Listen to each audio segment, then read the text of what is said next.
How do we know there is no other biblical book lost in time we missing, or that some new books found? Should it be included in the Bible or not? I mean, the Bible we have was most compiled by the Catholic Church years after the death, resurrection of Jesus. How do we know there is nothing missing in the Bible? Also, how can we be sure every book in the Bible today is canon and some priest did not decided to add something extra that should not be there? The Catholic canon is also theoretically not closed. It has affirmed the 73 books, but it didn't say, and no others. Granted, it would be very difficult to add new books today due to the risk of them being counterfeits. More likely a book accepted in one of the Orthodox churches if they reconciled and rejoined the Catholic Church would be the best chance of additions at this point. From the Protestant perspective, their most likely move, hypothetically, would be to undo the removal of the Deuterocanonials. Based on where Protestantism is today, I don't see that as very likely, but there have been greater miracles.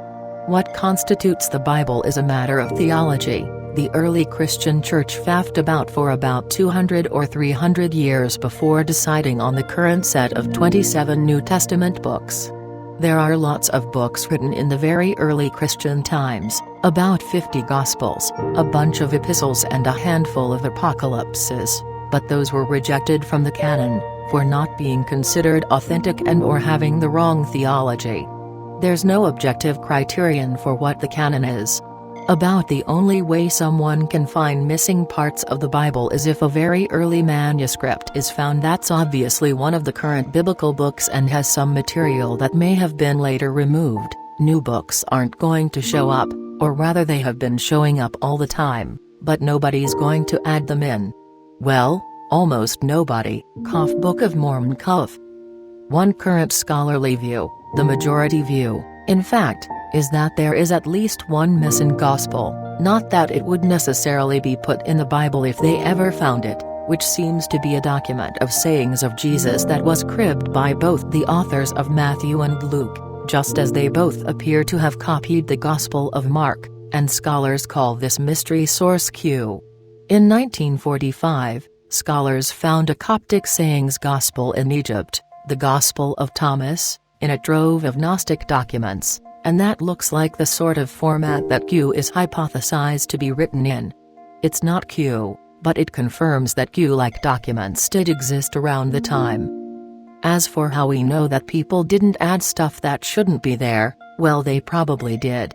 There are definite late additions to the Bible, the Johannine comma in 1 John 5-7-8, the phrase Father, the Word and the Holy Spirit, is likely an early forgery in a Latin translation put in to combat Arianism, and it's generally not found in modern Bibles. The story about "Let he who is without sin cast the first stone" appears very late and is probably another non-original insertion. The earliest manuscripts of the Gospel of Mark ends abruptly at Mark 16-8, it's likely that scribes balked at the abrupt cliffhanger ending. The women run from the empty tomb and don't tell anyone, and added in a few verses about Jesus' resurrection and snake handling. Furthermore, about 5 of the Pauline epistles, and the epistles attributed to John and Peter, aren't now considered to be from the traditional authors, but rather later forgeries. Most of the apocryphal New Testament Gospels have false attributions too, but none of those sneaked in. People really wanted to get their views heard, and since nobody cares about the Gospel according to Eric, they signed their documents after early Christian big shots like Peter, and Paul, and Thomas and Judas and Mary Magdalene. Of course, it's too late to take the forged books out, and besides, their views were orthodox enough that they were endorsed by everyone who mattered, so from their POV, it's no harm to leave them be.